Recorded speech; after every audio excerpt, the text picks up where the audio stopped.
ملک کے لیے ہمارے یہ ہے کہ نئے سال کے اندر اکانومی میں تھوڑی سی بہتری ہو جائے گی،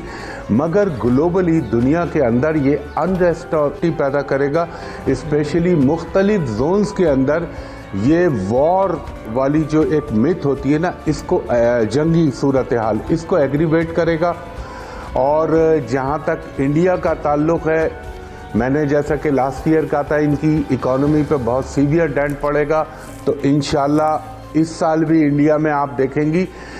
آپ لوگوں سے مراد میری عوام ہے، پاکستان کی مہنگائی کی بات کرتے تھے نا، آپ دیکھیے گا اس سال انڈیا میں جو فوڈ کموڈیٹیز کے اوپر اور یوٹیلیٹی کی چیزوں پر جو مہنگائی آئے گی تو وہاں آپ کو لوگوں کی چیخیں سنائی دیں گی،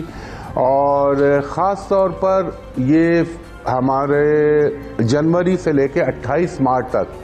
یہ ہماری آرمی کو، ہماری ایجنسیز کو خیال رکھنا چاہیے دشمن کے حوالے سے۔ پھر اس کے بعد جو 14 اپریل آنورڈ سچویشن ڈیولپ ہوگی، اس میں دشمن کوئی بزدلانہ شرانگیز حرکت کر سکتا ہے، اور ہمیں اپنی آبی سرحدوں اور زمینی سرحدوں کا خاص خیال رکھنا چاہیے۔ بالکل۔